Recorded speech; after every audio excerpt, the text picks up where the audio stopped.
Thank you so much for joining us tonight and celebrating St. Patrick's Day with Save Our Canyons and Brad. Just kind of a reminder for Zoom, if you have any questions, feel free to drop them in the chat box.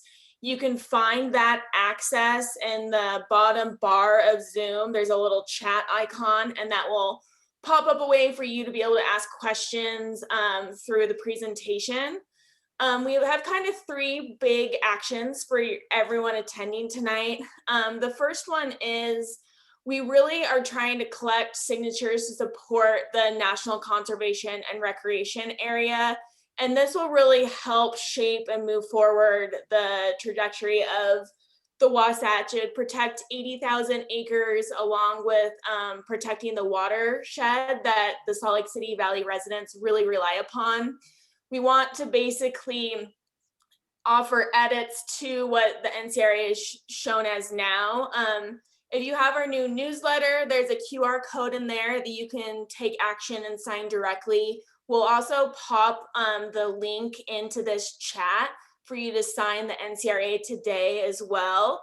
And then if you've signed the NCRA, sharing that link with your friends, family, climbing partners, backcountry skiing team, or whoever you're adventuring with is really helpful for us to just kind of build a coalition around protecting the Wasatch.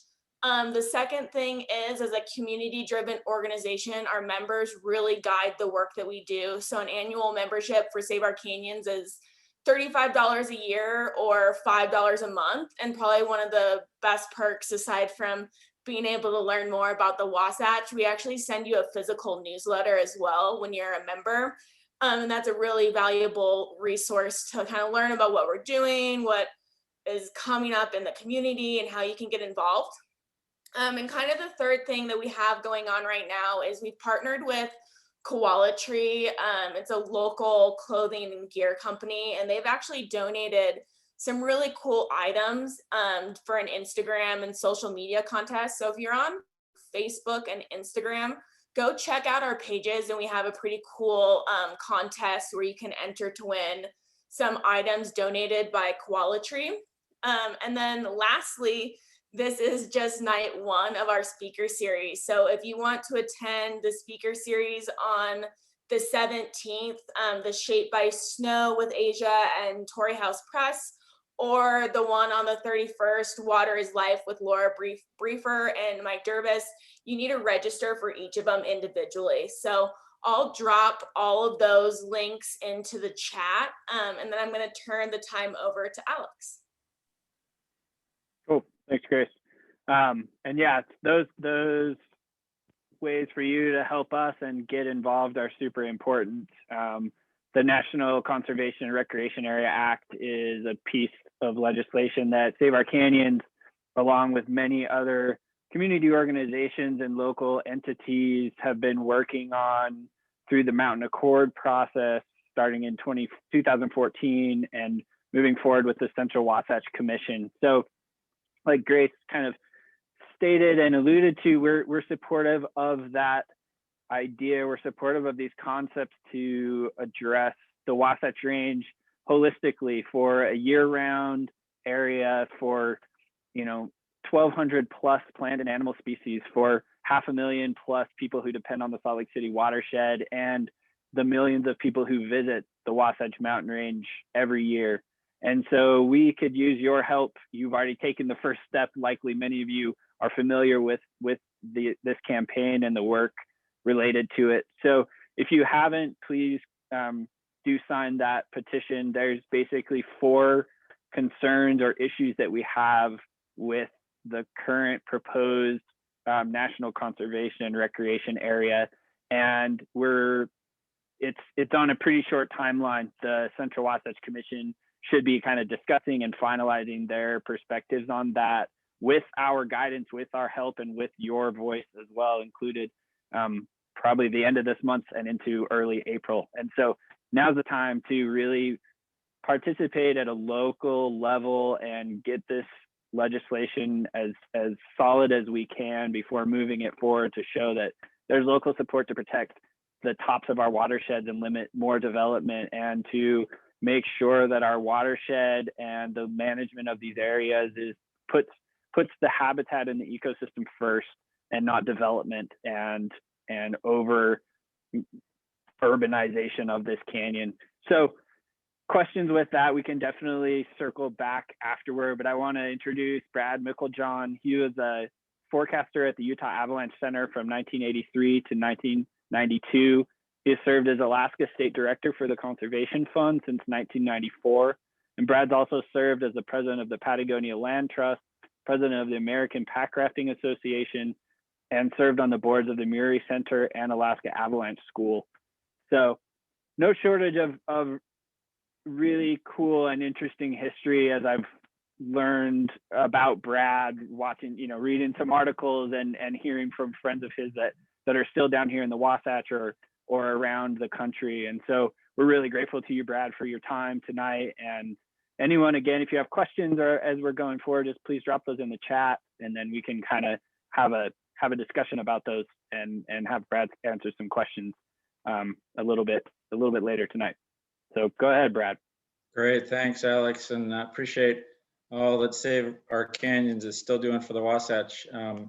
Guys were early mentors to me. People like Alexis Kellner and Gail Dick were really influential in my early career as a conservationist and learning how to fight the good fight. You guys have always been stalwart, so thanks for always being on the right side of things.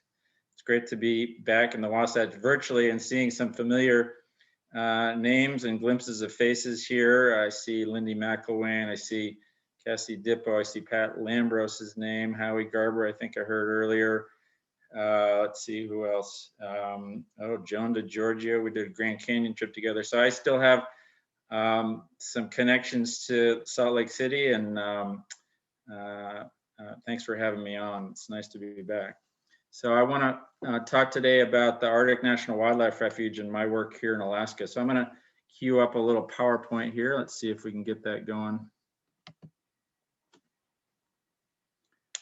Looks like, Alex, maybe it says host disabled, participant screen sharing. So you're going to need to make that live for me again.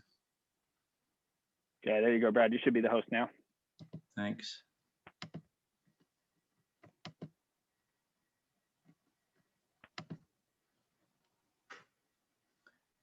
So is everybody seeing that? So this is me in my much younger days when I had a lot more hair, and what I had was brown. I was, as Alex said, I was an avalanche forecaster at the Utah Avalanche Center for about 10 years in the 80s and early 90s. And let's see if we can get this going here.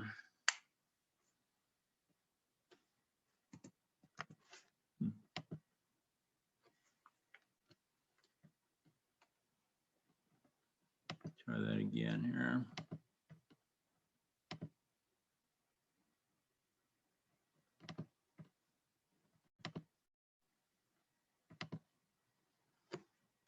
All right, there we go.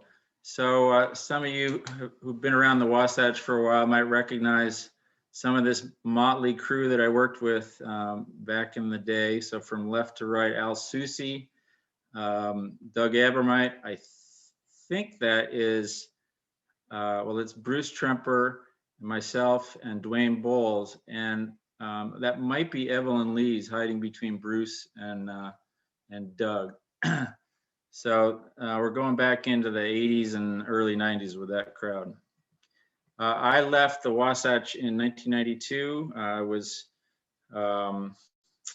had an experience with a major avalanche accident in the La Salle Mountains, and it prompted a career change for me. And I went back to grad school and then moved up to Alaska. And I've been working for a group called the Conservation Fund since 1994. And I had a lot of interesting projects, including one to take out a dam on a river near Anchorage. And if you're interested in that one, you can look up a movie funded by Patagonia on the removal of the Eklutna Dam. But tonight I wanted to talk about my extensive travels in the Arctic National Wildlife Refuge and what's been going on recently, the tail end of the Trump administration and the start of the Biden administration with oil and gas leasing and potential development there. So Just to get you oriented, the Arctic National Wildlife Refuge is in the northeast corner of Alaska. The refuge itself is about 19 million acres. And a lot of the conversation in recent years has focused on the very northern part of the Arctic Refuge, often referred to as the coastal plain or the 1002 area. And if you take nothing away from this talk, I want to encourage you to use the full name of the Arctic Refuge or Arctic National Wildlife Refuge and not the acronym you often hear, ANWR. ANWR was a cynical ploy on the part of the oil industry to kind of capture the language and de-characterize the place and keep people from thinking of it as a refuge. And so whenever you hear ANWR, please say, no, we call it the Arctic Refuge. And that came to me from Marty Murie. She looked me in the eye and said, don't let anybody call it ANWR. So there you go. So I've been going to the Arctic National Wildlife Refuge every year since 1981. Started when I was living in Utah and has continued. I haven't missed a year yet.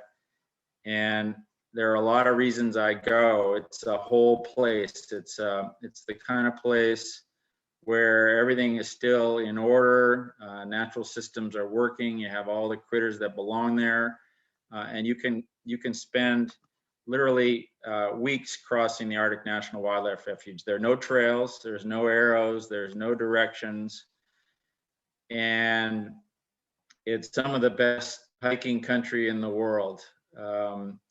I've done trips there between 2 and 3 weeks. That's usually my average on any given trip. And it's the kind of recharge that keeps me going in my work as a conservationist. It's really what drives my passion for conservation, is being in a place like this. It really kind of gives you, it's like a touchstone. It's the benchmark of what conservation is aiming for.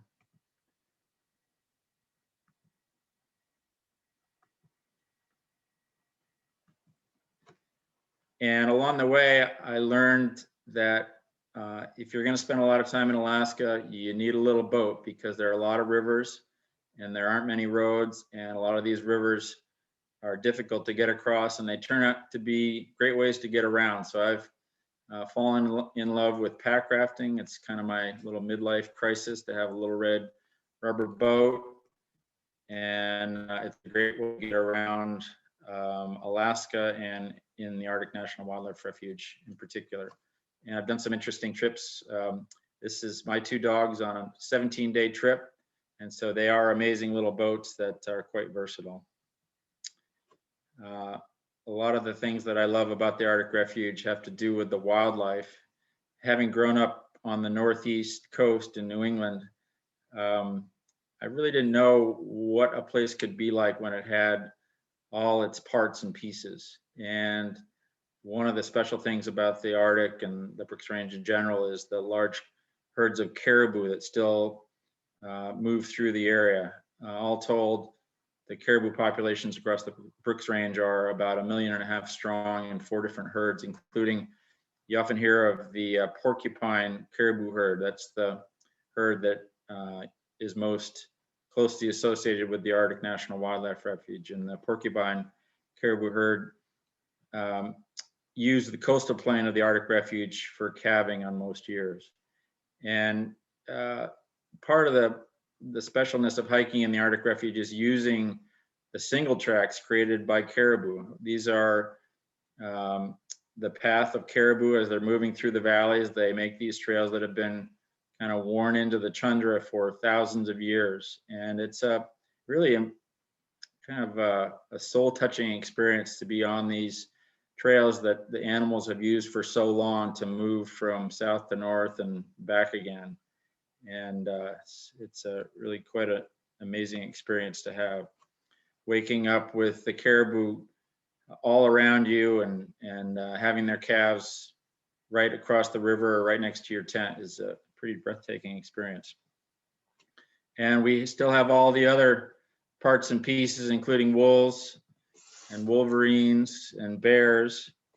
And I kind of like being out on the land when I know there's something out there that is bigger than me and that I have to pay attention for. These are the tracks of grizzly bears. They often walk in the same places they've been walking for many, many years, and they kind of grind their trails into the tundra as a way of scent marking and also to kind of establish who's the sheriff in town. And it's fairly often that you see them. They generally don't want to have anything to do with you, but grizzly bears are out and about, and definitely keeps you on your toes to be thinking about bears. And increasingly, the coast is a place that you have to watch out for polar bears. And that's become a real challenge in recent years. A lot of the trips that we like to do end on the coast. And whereas in the past, the polar bears would occasionally show up on the coast, now they're denning on the coast of the Arctic National Wildlife Refuge. They're showing up further and further inland.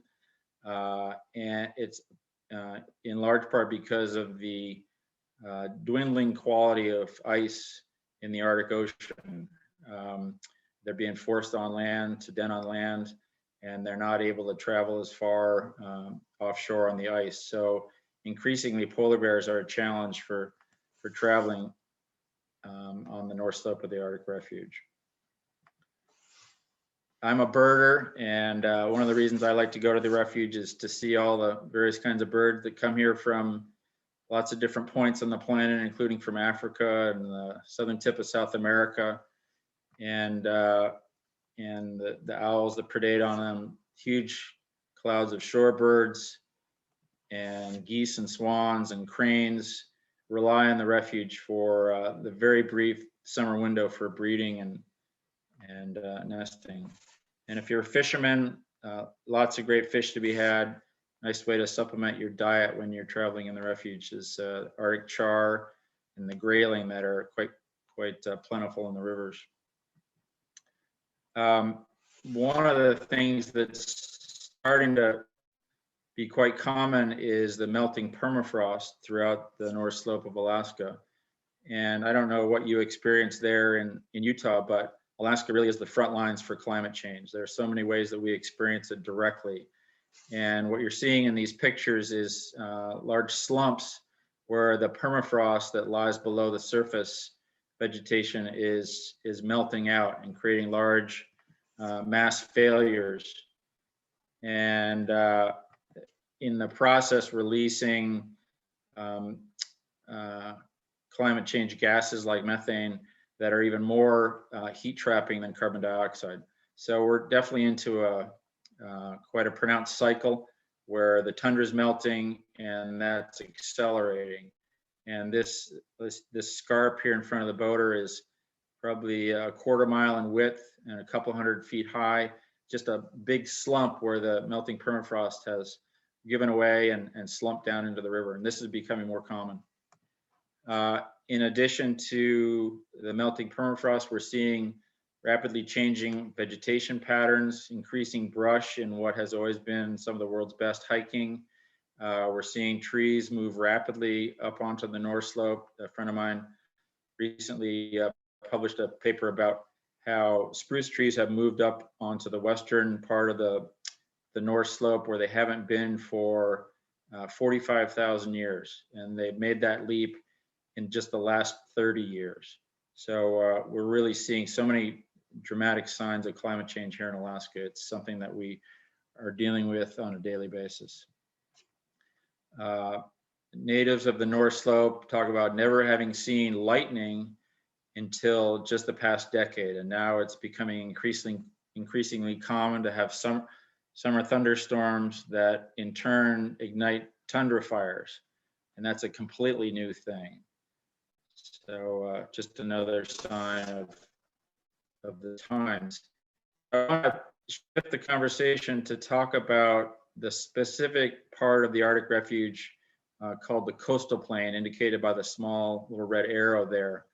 And that's where the controversy about oil development, 40 years. This is a battle that has been going on since the 1980s, when this area was designated in what was called the Alaska National Interest Conservation Act, that created a lot of the protected areas in Alaska. But the coastal plain of the Arctic Refuge was called out as in section 1002 of that document, and specifically reserved for the possibility that it could be leased for oil and gas development. It was one of the many compromises in the ANILCA, in the Lands Act, Conservation Act of 1980 that Jimmy Carter signed as one of his final acts as president, and truly a landmark conservation act, the largest conservation act of our time.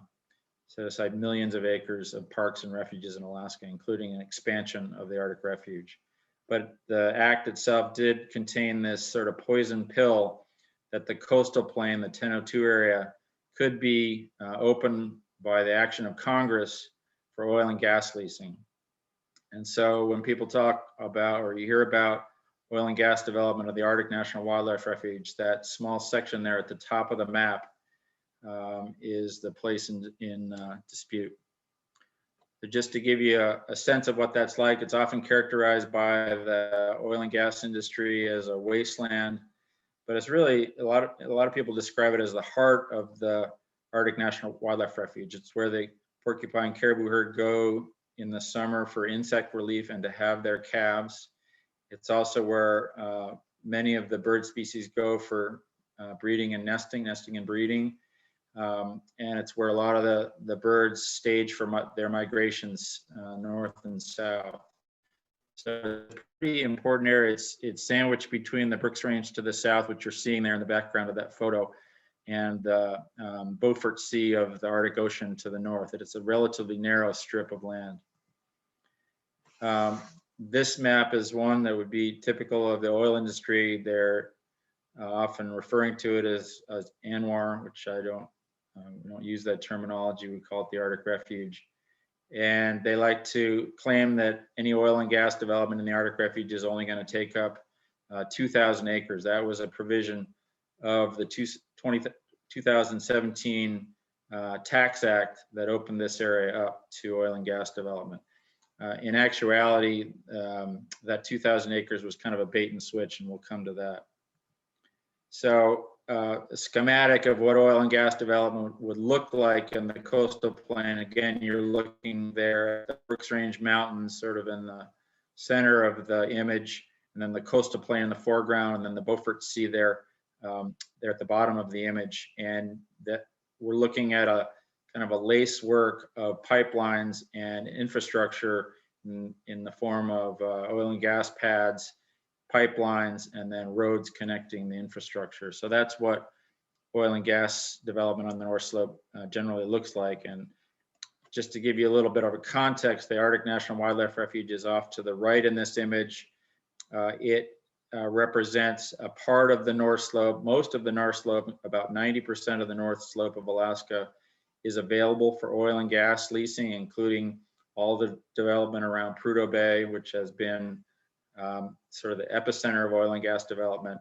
But that infrastructure is spreading out east and west from Prudhoe Bay, moving into the National Petroleum Reserve to the west, and now moving right up to the boundary of the Arctic Refuge. There's a facility called Point Thompson right on the boundary of the Arctic Refuge. So 90% of the North Slope of Alaska is available for oil and gas development. We're arguing over the last 10% and trying to keep it from happening there.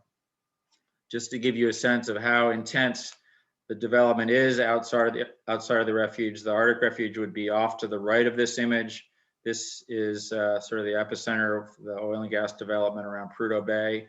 These are all the various leases and fines and fields that are either developed or likely to be developed. If you look at the right-hand side of the image, you see Point Thompson. That's a major oil and gas development that is right on the boundary of the Arctic Refuge. So they're not content to have 90%. They want the whole enchilada. And this is what it looks like. It looks like you're down on the coast of Texas. It's oil and gas pads and roads and pipelines. And that's what the North Slope of Alaska looks like. And we're trying to keep it out of the last 10%. And I would urge you to compare and contrast that last image with this is what the coastal plain of the Arctic Refuge looks like and what we're trying to keep it looking like. This is the porcupine caribou herd.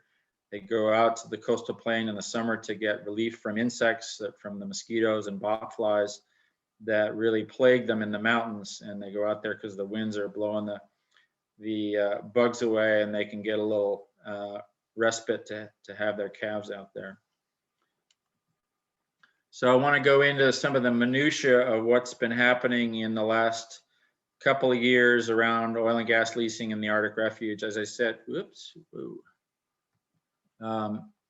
as I said, this fight's been going on for close to 40 years, and there have been bills throughout my lifetime in Congress that have come close to passing, and we've scraped through a lot of these fights because we had the right configuration in Congress or with the presidency. And in 2017, the Republicans pushed through a bill under the guise of tax relief, and it included a provision that mandated 2 lease sales for oil and gas development in the Arctic Refuge. And it mandated that those 2 lease sales happen within a 4-year period.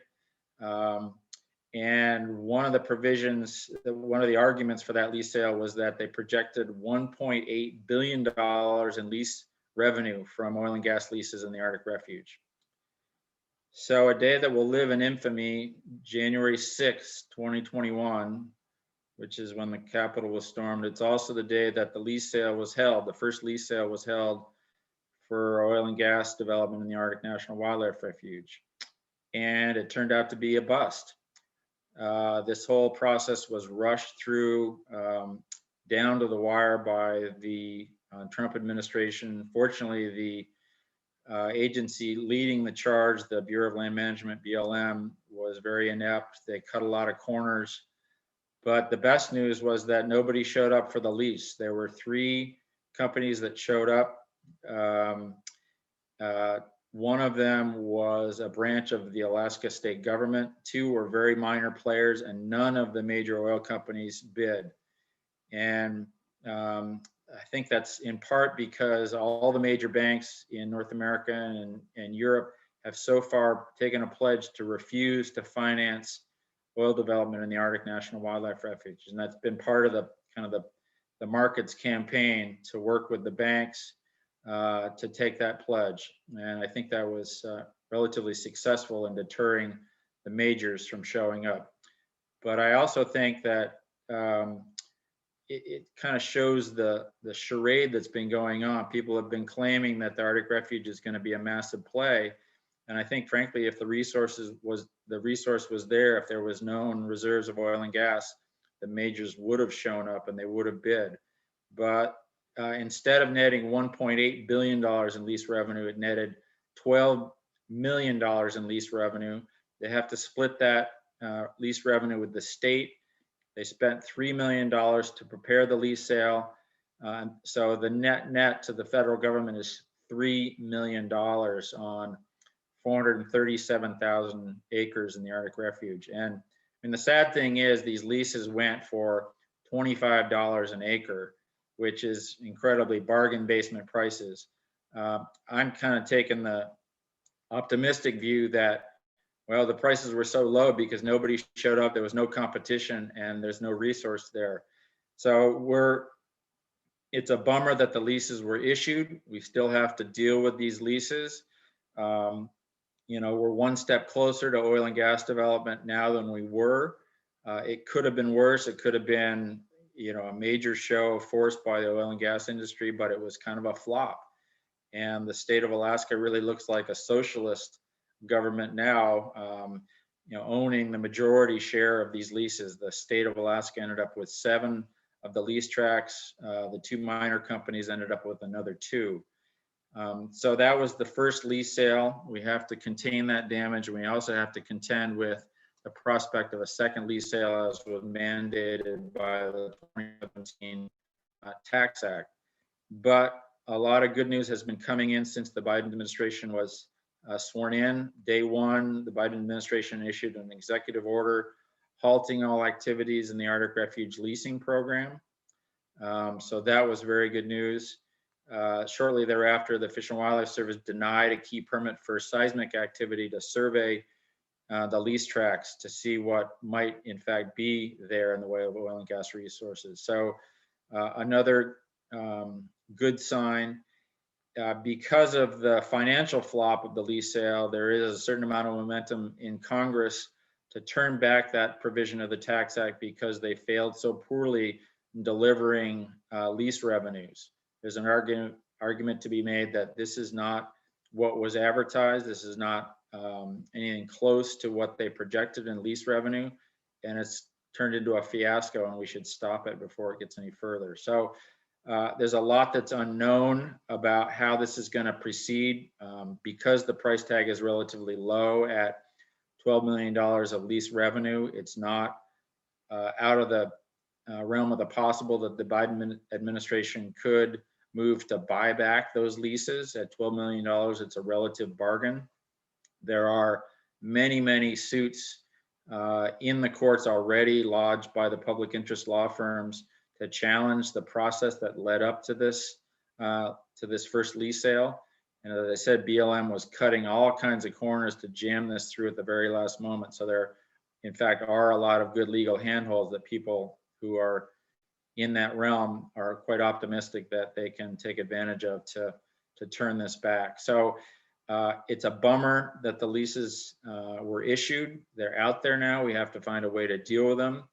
But I feel like we've turned the corner here, and we went through a very dark time here in the last 4 years. A lot of challenges here in Alaska. I know you know about the challenges in Utah, and so we're trying to right the ship. We're trying to get back to kind of a more normal footing, and that's going to take some work to kind of get back to square one. Ultimately, for the purposes of protecting the coastal plain of the Arctic Refuge, we're going to need a wilderness designation. And with our current state, our current Alaska congressional delegation, that is going to be unlikely. You know what that's like when you have a congressional delegation opposed to wilderness. It just doesn't go anywhere. So we still have a long way to go in this. I think the general sentiment is everybody is sleeping a lot better. They're waking up not fearful of what might have happened overnight. And there's a lot of optimism. And I feel like as a country, we're starting to turn the corner away from our addiction to fossil fuels. And people ask what they might do. And I would say anything that you do that hastens the demise of the oil and gas industry is worth doing, whether that's walking, riding a bike, taking the bus, skiing, buying an electric car. All of those things, all and any of those things are worth doing. And I think they are collectively helping us on fights like this on the Arctic Refuge. So there's no specific action that I would ask the Save Our Canyons to take right now. There's a lot that's pending. The Biden administration is still getting its feet. We feel like we have a very friendly administration to work with. There's a lot of concern about climate change. As I mentioned, Alaska really is ground zero for climate change, and that is gaining a lot of widespread recognition. So we're trying to wean ourselves from this addiction. Alaska, we're one of the worst offenders. We're very reliant on oil and gas leasing for funding state government here, but the chickens are coming home to roost. We're also feeling some of the most severe effects of climate change here. So it's getting harder to square that circle. You can't have it both ways. If you're concerned about climate change, you really got to go to root causes, and the root cause here is our addiction to oil and gas. And the sooner that we break that, and I think we're in the process of breaking that, the sooner problems like the Arctic Refuge have a chance of being solved. So that's what I have to offer. If folks want to go into Q&A, I'm happy to take questions. That's great. Thanks, Brad. Let me go to the stop share. Cool. Yeah. Anybody feel free to put any questions into the chat, but thanks so much, Brad. That was definitely helpful, helped paint the picture for what's been going on up there, and also kind of gives me a few questions while we're kind of waiting if anybody else has thoughts. But one thing two things. One, if I could go back to kind of a previous conversation, Brad, that you and I had, just about the impetus for this conversation, which is to try to connect people to different landscapes that they may or may not have personal experience with. You know, Alaska is this big grand place that I've been lucky to visit once, but certainly there's so much more there. And so maybe if you could kind of touch to the idea of the connectivity, not only in our minds, but also ways that we can influence local and national politics.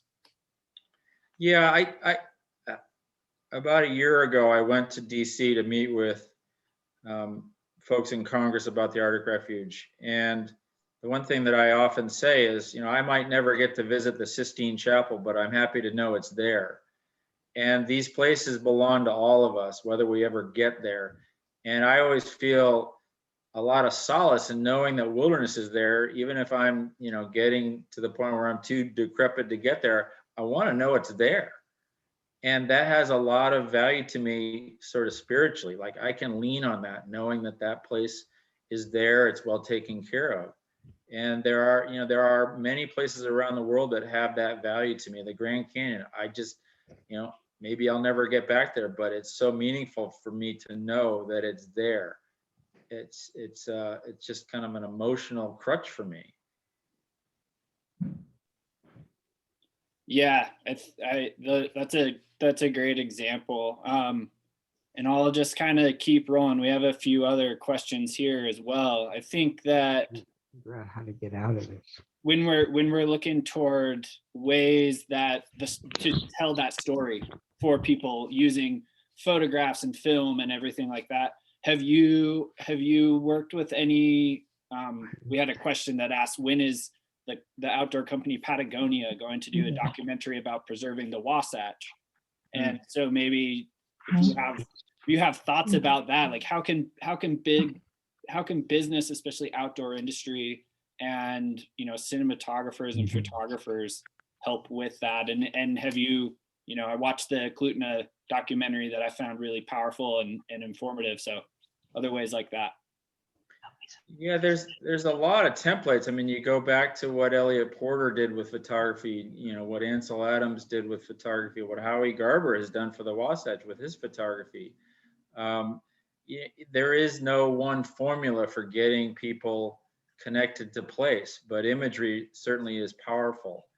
And one of the things I've come to lately is it doesn't really matter what you do. It matters that you do something. Your action may seem small to you, but it matters that you do it. And there's a great antidote for anxiety in just doing something. And doing something might mean picking up trash at the trailhead. It might mean writing a letter to the editor. It might mean talking to people that are your neighbors who might have a different point of view. I don't think you set out to save the world. You just, like, you have to kind of let go of the results and keep doing the work, whether you think it matters or not. It's just like, you know, just start somewhere. Just start where you are. Pick up something small, and don't set out to like have this grandiose, you know, notion that you're going to be the savior. That's actually kind of obnoxious, right? When you come riding in on your high horse and think, here I am, you know, it's like, no, this is a relay race. It's not a sprint. And there have been generations before us that have carried the torch, and it's our turn now, and then we pass it off. And you just do your part and carry the whole thing forward. We have Yeah, a that's a great question. point. Go ahead, Grace. I was just gonna say, we have a question in the chat as well, Brad, about how can people help what you've been talking about in Alaska? Is there like an organization people can donate, or like how can people from afar like help other than the steps of like becoming less fossil fuel dependent? Yeah, so the firm that I always point people to here in Alaska is Trustees for Alaska. They're a public interest law firm. They kick ass.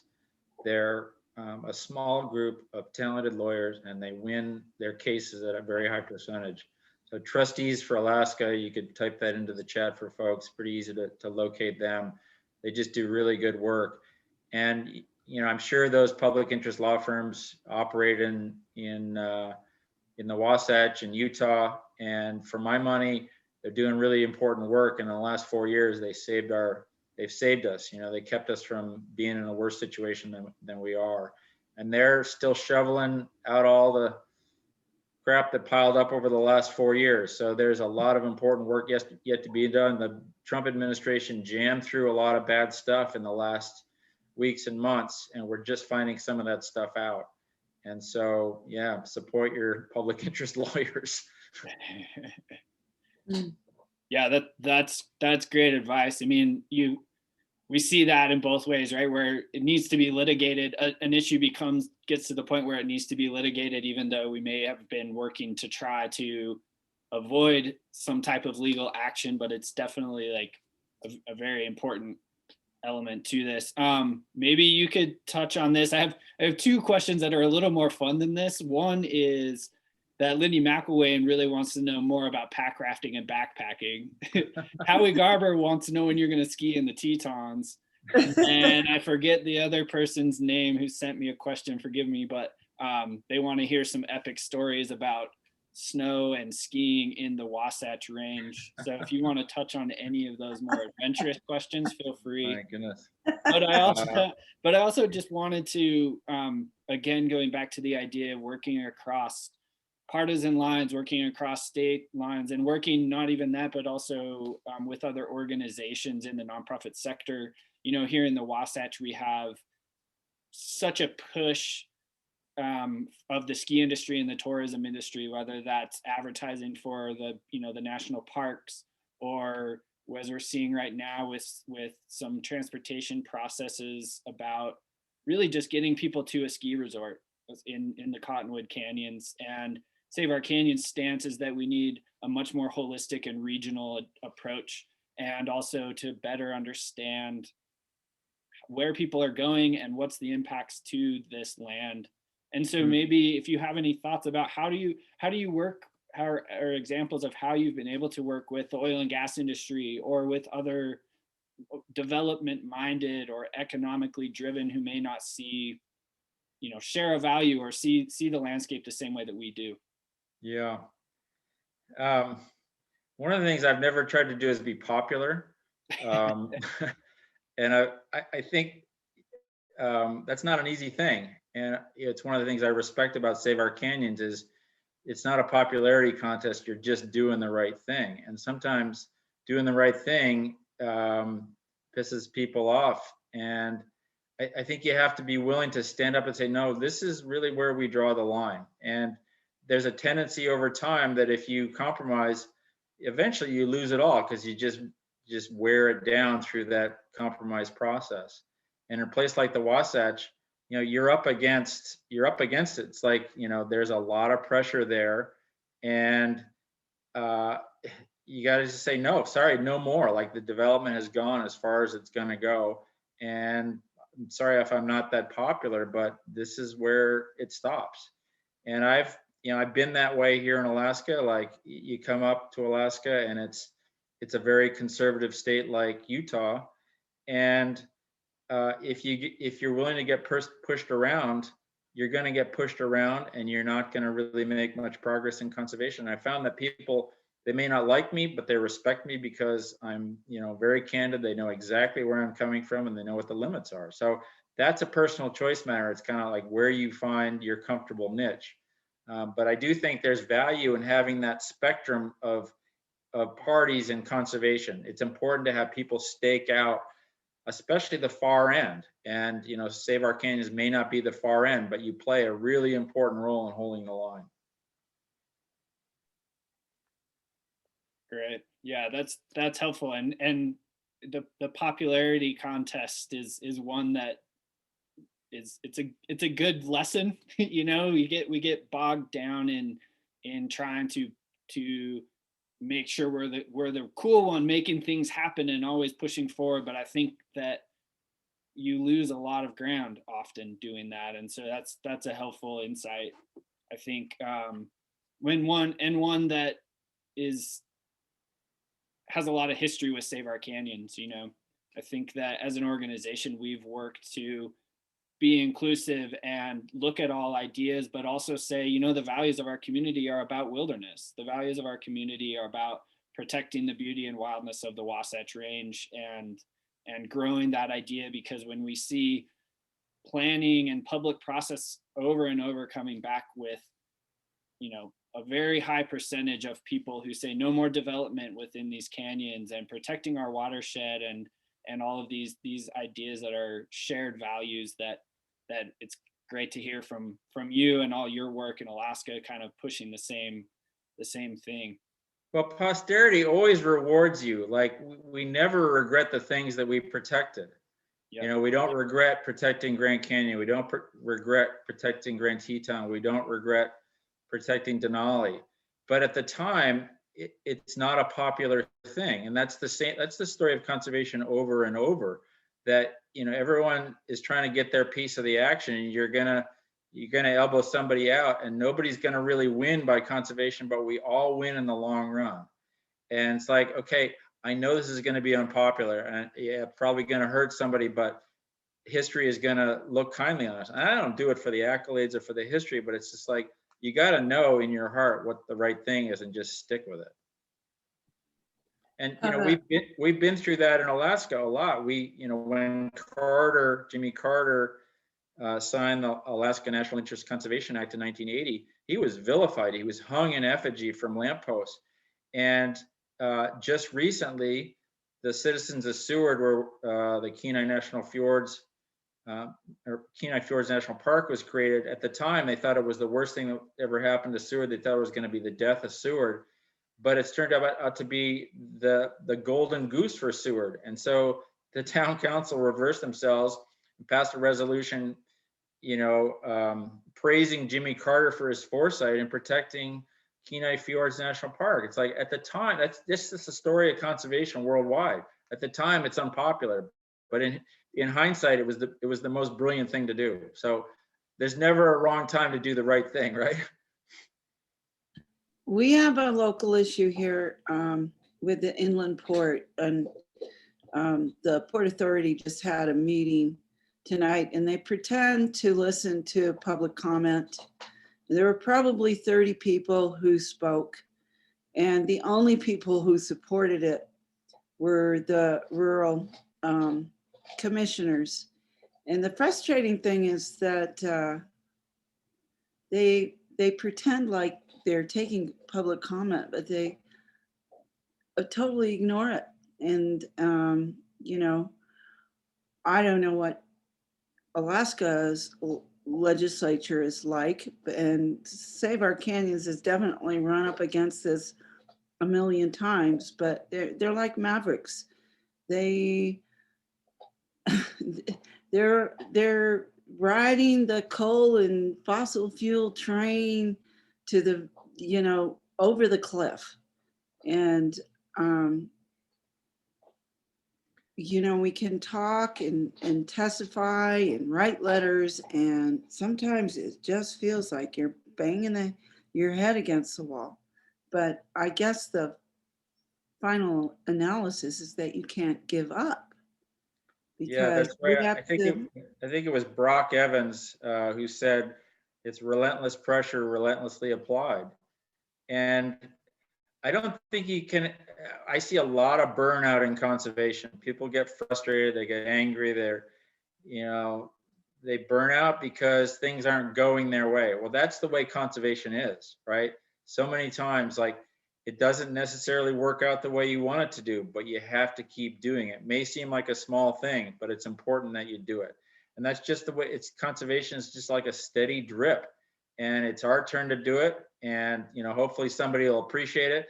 But you got to make sure you don't lose your sense of humor. Like, there's nothing worse than, the righteous mind who said, hey, it should be this way. I mean, you're going to alienate all kinds of people if you're miserable. You can't save the world if you're pissed off, right? You got to have a sense of humor to have any benefit in this thing. So it's a really fine balancing act. Yeah, I hear you, Lindy. It feels like a waste of time, and a lot of it probably is, but you got to keep doing it. We got a question from Howie about how effective social media is, and how do we kind of get the younger generations to get involved. And at least from Save Our Canyons standpoint, social media has been really powerful for us to connect with the younger audience. So I do like the Facebook and Instagram, and it's really cool to see the connections that we've made of, like, young professional photographers that are just starting up, and they like always admire Howie's work. It's like the first thing they're like, oh my gosh, look at like Howie's photos. And so they start wanting to tell their story through different ways, or musicians that have gotten involved from social media, and then like petitions, signatures. And anytime there's like a targeted action, we get probably at least like 50 to 60 shares on our social media, as well as my phone on powder day starts about like 6 a.m. with like the traffic up the canyon. And then it always goes towards like buses and how we protect it. And so at least for us, social media is a really, really important tool in advocating and kind of building that grassroots community in the Wasatch. But for you, Brad, how has social media helped you, and how's the younger like audience getting involved? Yeah, I'm not sure we want to go there. I'm a Luddite. I'm actually, I'm not convinced that social media is helping us more than it's hurting us. I do see a lot of social harms coming out of social media, and I am deeply skeptical about the long-term negative impact on social media. I think it can be a force for good. I think certain outlets are better than others, but I am, right now, I feel like it's making some of our battles harder because of the ease of spreading misinformation. So that's just my take on it. I think there are creative ways to use it well. It's not my bag. You know, the Stop the Inland Port Coalition has a bunch of young people, especially from the university, who are really working, and they're doing an Instagram delivery. I wouldn't know how to do it, but it's the drip method. You know, they're putting stuff out there every day. It seems, well, whether it's effective or not, it's, you know, whether our leaders and the powers that be listen to the public. But I think it's cool that these guys have the technical know-how to deliver the message on a media that their peers are looking at. Yeah, I think you got to grab the levers that are there. And I think of it as kind of a multi-pronged strategy, and, you know, whatever works, you got to keep using. I would not put all your eggs in one basket, in the social media basket. You know, frankly, I think people got to get away from screens, and hopefully that'll be easier as the pandemic, moves out of our faces. But yeah, I like to see, I guess what's rewarding to me is spending so much time outside. That's really where I've gotten my passion. If people get their passion off a screen, so be it. It just doesn't work for me. Yeah, that's a great point. And I just want to thank everybody for participating. Thanks, Brad, for all of your knowledge and your time helping us with that. I think definitely give you a closing remark if you have one, but I would just like to say back to that Brock Evans quote, and to doing everything we can, collectively meeting people where they're at. Save Our Canyons works to organize with people regardless, whether they want to come out and help on a trail day one time, or they are constantly emailing and calling us and really working on, passionately involved in advocacy and policy, or, you know, any of the myriad of ways in between. And so Save Our Canyons, we're really grateful that you all took the time to chat with us tonight. Check our website. We have a couple more of these events in the next coming weeks. And again, Brad, if you want to throw anything out, please do. And we're very grateful for your time. Well, it all matters. You know, I don't think there's any right thing. There's no right way. It's important that you do it. And it may seem small to you, but it's important that you do it. So thanks for all that you're doing, all of you. Awesome. Thanks, everybody. And yeah, check out the chat if you haven't signed the National Conservation Recreation Area petition, and we'll see you next time.